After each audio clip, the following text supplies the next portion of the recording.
ഈ കഥ നടക്കുന്ന അങ്ങ് വിശാഖപട്ടണത്താണെങ്കിലും തുടങ്ങിയത് അങ്ങ് ഹൈദരാബാദിലാണ് കേട്ടോ. ഇവര് കുറ്റിയും പറിച്ച് ഹൈദരാബാദിൽ നിന്ന് 2 ദിവസം ലീവ് വിട്ട് വിശാഖത്തോട്ട് വന്നത് വേറെ ഒന്നും കൊണ്ടല്ല കേട്ടോ, നമ്മളെ കാണാൻ വേണ്ടി മാത്രം. ഇവരെ എനിക്ക് അങ്ങനെ കിട്ടിയെന്നുള്ളത് ഞാൻ അവസാനം പറയാട്ടോ. അങ്ങനെ നമ്മളെ കാണാൻ വേണ്ടി വന്നവരെ ചുമ്മാ അങ്ങയക്കുന്നത് മോശമല്ലേ. അങ്ങനെ പിന്നെ RK ബീച്ചിലും നേവൽ സബ്മറൈൻ മ്യൂസിയമായിട്ടുള്ള ഐനസ് കുർസുറയിലും കൊണ്ടുപോയി. പോയപ്പോൾ നല്ല ഉഷാറാണെങ്കിലും ഇറങ്ങിയപ്പോൾ എല്ലായിടത്തിനും കിളി പോയി കേട്ടോ. കിളി പോകാൻ വേണ്ടി വേറൊന്നുമല്ല കാരണം അവിടുത്തെ ലൈഫ് സ്റ്റൈല് തന്നെ. ആരെങ്കിലും സബ്മറൈനിൽ കയറി എക്സ്പീരിയൻസ് ഉള്ളവരുണ്ടെങ്കിൽ ഒന്ന് കമന്റ് അറിയിക്കണേ. അത് കഴിഞ്ഞ് അവരെ പിന്നെ ഇന്റർനാഷണൽ ഫ്ലീറ്റ് റിവ്യൂ നടക്കുന്ന സ്ഥലത്തും മിലൻ വില്ലേജ് നടക്കുന്നിടത്തും കൊണ്ടുപോയി.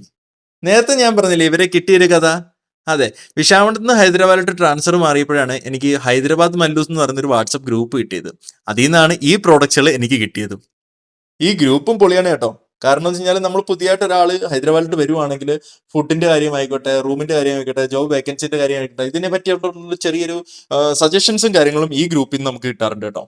അങ്ങനെ പിന്നെ അവർക്ക് പോകാനുള്ള സമയമായി. ടാറ്റ ബൈ പറഞ്ഞ് അവരിറങ്ങി.